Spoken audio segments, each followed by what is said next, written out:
I was 16 when Mom remarried. I still remember the awkward smile I gave as she introduced me to her new husband and his son, Derek. He was just a year older than me, tall and reserved, with a calm confidence that made people listen when he spoke. At first, we barely talked. We were polite, like strangers forced to share a roof. But something shifted during that first winter break. A snowstorm knocked out the power, and the four of us spent the evening playing board games by candlelight. That night, Derek and I laughed for the first time together. Really laughed. In the months that followed, we grew closer. Derek helped me with my math homework, taught me how to drive, and always had my back when things got tough at school. When I had my heart broken for the first time, he was the one who showed up with ice cream and sat silently beside me for hours. One evening, while we were walking home from the store, he looked at me and said, "I'll always be there for you, Alina. I promise. No matter what happens, I'll never hurt you." I smiled, believing every word. When college came around, we went our separate ways, me to the East Coast, him to the West. Life got busy, but we still messaged each other often. Every birthday, every bad exam, every lonely night, I could count on a text from Derek. Our connection stayed strong, even across states. Sometimes, I caught myself rereading his messages, smiling at the way he knew exactly what to say. I wondered if it was wrong to feel so close to him. We weren't really siblings, were we? Still, I buried those thoughts deep. It was easier that way. 2 years passed quickly. I had changed and so had he. But the memory of that promise lingered, his voice echoing in my mind when I felt lost. I didn't know it then, but I had placed too much weight on those words. I thought promises, once made, were permanent. I thought Derek meant it. But promises are easy to make when life is simple. They're much harder to keep when emotions grow complicated. What I didn't know was that his promise wasn't a bond. It was a time bomb, quietly ticking toward the moment everything would change. Coming home for summer after 2 years away felt surreal. Everything looked the same, but something in the air felt different. Derek picked me up from the station, his presence so familiar, yet more grown-up. He looked older, broader, more confident, but his smile hadn't changed. We drove in silence for a while before he said, "It's good to have you back." I smiled, feeling something stir deep in my chest that I couldn't quite name. That first week, we fell into an effortless rhythm. Early morning runs, lazy breakfasts, and late-night conversations in the kitchen. The emotional bond we once had reignited with ease. But there was something else now, an energy neither of us spoke about. His eyes lingered longer. His jokes carried a different kind of warmth. One evening, while drying dishes, our hands brushed. I felt it. He did too. But neither of us said a word. We began spending more time alone. Walks turned into drives. Conversations grew deeper, more personal. He told me about his breakups, about how he couldn't stay in relationships because something always felt off. I told him how I'd stopped dating after a bad experience, how trust had become complicated. There was a moment when he looked at me and said, "Maybe we're both just searching for something that feels real." I couldn't look away. My heart beat faster, but I didn't respond. Then came the night we sat outside, watching the sky, wrapped in blankets. The silence between us stretched, warm and unthreatening, until he finally spoke. "Alina, I need to tell you something," he said, voice low. "There's someone I've been thinking about constantly. And it's confusing, because I shouldn't be." I didn't ask who. I already knew.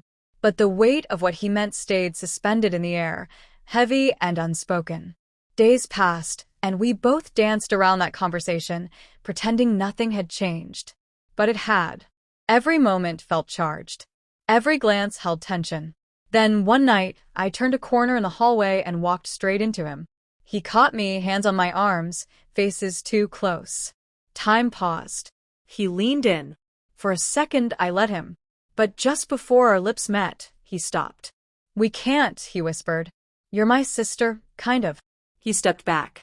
We never talked about that moment again. We carried on, acting normal. But nothing was normal. The air between us had shifted. I told myself it was better this way. That it was just confusion. That we were just close because of shared history. But deep down, I knew I wasn't confused. I was falling. And I wasn't sure if I wanted him to stop me. Back at college, I tried to push everything down.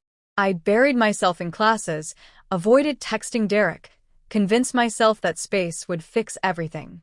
But silence only made the feelings louder. Weeks passed. Then, one night, my phone lit up with a message from him. "I'm outside." I stared at the screen in disbelief. I hadn't told him I was struggling, hadn't asked him to come. But there he was. He said he needed to see me, that he couldn't stop thinking about me, that he was tired of pretending. I listened, torn between caution and hope. He told me he hadn't stopped replaying that night, the moment we almost crossed a line. And that this time he didn't want to stop. I told myself he meant it. That this wasn't just a passing thing. I let him in emotionally, physically. It felt like falling into something forbidden and inevitable. For the first time, nothing was left unsaid. We stayed up all night, holding on to each other, whispering about a future we weren't sure we were allowed to have. The next morning, I woke up before him and watched him sleep, thinking that maybe, just maybe, we had found something real in a place where it wasn't supposed to exist. I believed we were choosing each other, despite the odds. But something shifted. He left the next day saying he had things to handle back home. I expected a message, a call, some reassurance. Nothing came. 2 days turned into 5. Then I saw it, a photo of Derek on social media, smiling with a girl I didn't recognize. The caption read, "She said yes." My chest tightened. I clicked her profile. Engaged. Derek was engaged. My hands trembled. I called him. No answer. I texted. Nothing. Finally, I messaged him one sentence. "Why?" He replied hours later with, "I didn't mean for this to happen." I was confused. I didn't know what I was doing. I asked if what we shared meant anything. He said, "It did in the moment." In the moment. That's all it was to him. I reminded him of the promise he made all those years ago. "I'll never hurt you," he said. I didn't want to. But some promises don't survive reality. I stared at the screen, stunned. He had taken everything I gave him, my trust, my love, my belief in him, and walked away like it never mattered. I wasn't just heartbroken. I was betrayed in a way that made me question everything I knew about love and loyalty. He didn't just cross a line. He erased it. I didn't cry right away. The shock numbed everything. I stared at that final message for hours, reading and rereading it until the words lost meaning. Then, in the quiet of my apartment, it all hit me at once. The lies, the manipulation, the fact that I gave someone my heart only for them to crush it without hesitation. I felt stupid, angry, hollow. But more than anything, I felt used. I deleted his number, blocked him everywhere, erased every photo, every thread, every piece of him from my phone and laptop. But the memories weren't so easy to erase. They came at night, when the world was silent, and I was alone with my thoughts. I kept asking myself why I wasn't enough, why he chose someone else, why he made me believe he loved me if he was planning a future with someone else all along. I stopped going out. I skipped classes. I avoided friends. I let myself feel the weight of it all because pretending to be okay would have been another lie. But even in that darkness, something inside me refused to break completely. I started writing again, journaling every emotion I couldn't say out loud. Page after page, I poured it all out, not for him, but for me. I joined a support group on campus. Hearing other stories, some even more painful than mine, reminded me I wasn't alone. Slowly, I began to heal. I stopped blaming myself. I realized that betrayal says more about the person who lies than the one who trusted. I saw how I ignored the signs, how I let a promise blind me to reality. But I also saw how deeply I could feel, how capable I was of loving, even when it hurt. And that wasn't weakness. That was strength. Months later, I met someone new. It wasn't dramatic or rushed. It was quiet and kind. He listened without judging, stayed without conditions, and never made promises he couldn't keep. I didn't compare him to Derek. I didn't need to, because I had changed. I wasn't looking for a savior anymore. I was looking for honesty, for effort, for peace, and I found it. I don't think about Derek often now. When I do, it's not with hate or heartbreak, but clarity. He was a lesson, a painful one, but necessary. He taught me the cost of giving your heart to someone who hasn't earned it. And he taught me how to take it back. I look in a mirror now and see someone who survived. Not just the betrayal, but the guilt, the silence, the shame.